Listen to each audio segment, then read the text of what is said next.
Yo, what's up everybody? Jumping here, and today I wanted to show you guys the new best PvE Warlock build in Destiny 2. This is definitely, in my opinion, the best Warlock build that you can play for PvE.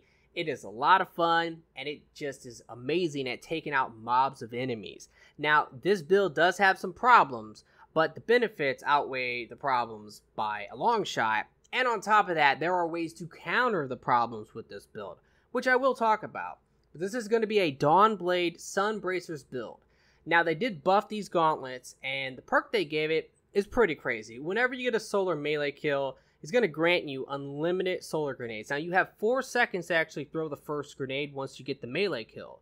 And then you have 5 seconds to throw grenades. You can throw off 5 solar grenades in that time span. So, that is crazy. You can take out entire mobs of enemies. Just throw one at one mob, throw another at another mob, and you just keep going, and you can wipe out an entire room of enemies in seconds. And it's really easy to get your melee back, so you can just keep it going non-stop. And that is why this build is insane. Now, the big problem with this build is the solar grenade does not actually stack with other solar grenades. So if you're going against one big target like a boss, you can't just throw 5 solar grenades and expect it to do a ton of damage. For whatever reason, they made it so that any grenade that has damage over time will not be able to stack, even if it's from 2 separate people. So if you and a friend are using, let's say one's using Vortex, the other one's using Solar, the damage will not stack. Only one of those grenades can do damage. That's really lame. I don't like that. I didn't even know about that until they changed these gauntlets, but I think they need to fix that. But that also means that you can't just throw 5 solar grenades on a boss. Only one of those grenades will do damage over time. This is actually the same thing as well for the Nova Bomb with the bottom skill tree. If somebody throws a solar grenade on a boss and then you use your Nova Bomb, well, your Nova Bomb is going to do no extra damage from the Vortex. That is really, really bad. But there are ways to counter this downside. It's the only real downside, is that it's not very good against bosses. And we will talk about the way to counter it. Now, for the skill tree, I definitely recommend the top skill tree. The top skill tree is awesome. Just because the melee is definitely really good. Whenever you strike an enemy, you will get increased reload speed, movement speed, and your in-air accuracy will be better. This will allow you to engage your enemies while in the air. You can throw grenades and also fire your weapons. Now, when you're in the air, generally your in-air accuracy isn't so good. But there is one particular gun that is amazing with this, and I will talk about that as well. This perk right here is definitely the best perk in my opinion. Whenever you kill an enemy while you're in the air, you will get your grenade and melee energy restored. Now, your grenade energy does not matter, because you're going to have unlimited grenades anyway, but your melee energy does. So, what you can do is, you can punch an enemy and kill that enemy, get unlimited grenades, jump in the air, and throw those grenades into the mobs of enemies, and you will instantly get your melee back. And if you don't get it back, you can just jump in the air and kill a couple enemies, and you will get your melee back. And then you can just repeat that process over and over again. Also, whenever you cast your super, it will automatically refill your grenade and your melee. So that is really awesome as well. Next up, we have the Icarus Dash. This is just a fun perk to play around with. It will allow you to move around the map really quickly, so I like the perk, but the super itself isn't the best from the top skill tree, I'll be honest, but that doesn't really matter because the grenades are what this whole build is about. So of course we're using the solar grenade, and the rift is up to you which one you might want to use, and the glide I'm using is the burst glide. Now let's go ahead and talk about the weapons. The first thing I would recommend is a hand cannon of some sort. I definitely like the Better Devils a lot. But you want a hand cannon because if you shoot a PvE enemy, any basic enemy, no matter what the light level, with a hand cannon one time, and then you melee it, they will die. So, you don't have to worry about punching an enemy and wasting your melee and the enemy not dying. So I definitely would recommend the Better Devils are just a hand cannon of some sort for this build. The Skyburner Zoph is an amazing weapon now ever since the buff. I love it a lot. I call it the AC-130 gun, because when you hip fire this weapon, it's really, really good. It does a crazy amount of damage, and the bullets will kind of home into the target. So this is an amazing gun for whenever you're in the air, and that works really well with this build, obviously. And then finally, for your heavy, I definitely recommend a rocket launcher or a grenade launcher, something that you can jump in the air and kill a bunch of enemies really quickly, and that's going to help restore your melee. You can, of course, use a shotgun or a sniper if you like, but for the sake of this build, I think a rocket launcher is probably the best thing for it. Now, for the helmet, I'm using class abilities will recharge faster. You do not need any solar grenade cooldown at all. It does not matter with this build. For the gauntlets, I have increased armor resilience. For the chest piece, I have solar melee cooldown. For the boots, I also have solar melee cooldown. And finally, for the Warlock bond, I have increased armor recovery. Now, you might be wondering, well, wait a minute.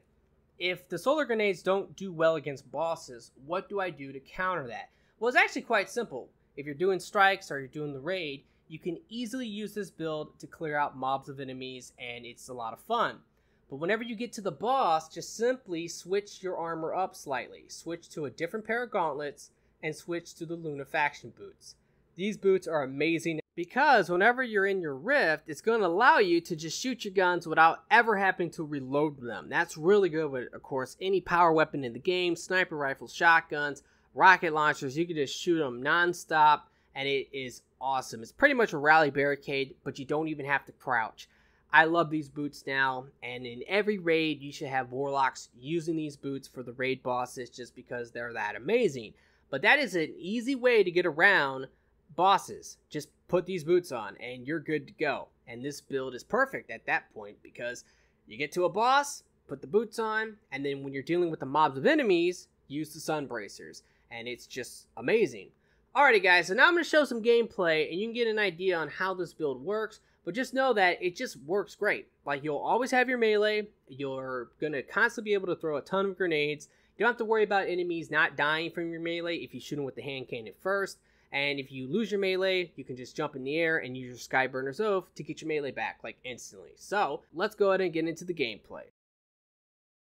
Alrighty guys, well, I'm in the Lost Sector right now on Mars, and this will be a good place to demonstrate this build. Now, the first thing I just want to show off is the hand cannon, because normally against a Legionnaire, you're not going to be able to one-hit melee kill them. So, you can shoot them in the body and then melee them. Or, if you're doing something that's really high light, like a Nightfall, you might have to shoot them in the head first, or you have to shoot them twice in the body to melee kill them. But that's a way around that. So now I have 4 seconds to trigger my perk. So once I throw my first grenade, that's when it will start. And remember, you want to jump in the air as you do it.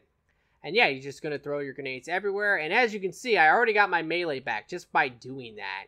So yeah, that's pretty crazy. I'm going to go ahead and weaken that guy real quick. I thought he would have had his shield there, but he didn't. But now, I can do it again. So let me jump in the air, start throwing my grenades into the different mobs of enemies. Because remember, you don't want to throw 2 in the same spot. It's okay to do that, because they will do impact damage, but they will not do any extra damage over time. But if there is a big enemy, you can actually just throw a bunch on a big enemy, and it should kill them just from the impact damage. But right there, I was trying to hit the smaller enemy, because I knew that the melee would have killed that small enemy. And as you can see, I'm spacing out my grenades. That way, I can actually get the most out of them. Now, upcoming is going to be the boss room. So, melee the dog. Let's run in there. Start chucking some grenades at the different mobs of enemies. I'll chuck a grenade at the boss. Now, I don't have my melee, and I don't have my grenades. So, what I can do here is just pop my super. And I can throw my grenade because I got one back for free, and I got my melee back. And now I can super the boss to death. And is there any extra enemies? Yes, there's one. So let me throw a grenade here, just because why not? It was a free grenade. And now I'll have more grenades to throw. And as you can see, this build is pretty crazy for PvE. I definitely like it a lot. But remember, if you do come across a boss, all you have to do is just put on the Lunafaction boots. And that's going to help you out a lot with your power weapon and all your allies. They can all benefit from that. And the Lunafaction boots are really good with any of the Warlock's subclasses. So if you want to use Nova Bomb or Stormcaller, you can use the Lunafaction boots on those builds. And I think those are great. But for this build, I definitely like the Sunbracers just because it works so well at taking out mobs of enemies. And the main reason I like it is because it actually makes the Dawnblade feel powerful, because the Dawnblade has definitely been, I think, the worst subclass for the Warlock in Destiny 2, but now I like it a lot. I think it's like the most fun subclass to play in PvE. So I would definitely recommend trying this out. You'll have a blast. But that's going to pretty much do it for the video. So I really do hope that you guys have enjoyed it and that it has helped. If it has, will you please like the video for me? Be sure to subscribe for future videos. And I really do hope that everyone has a very nice day. And peace out.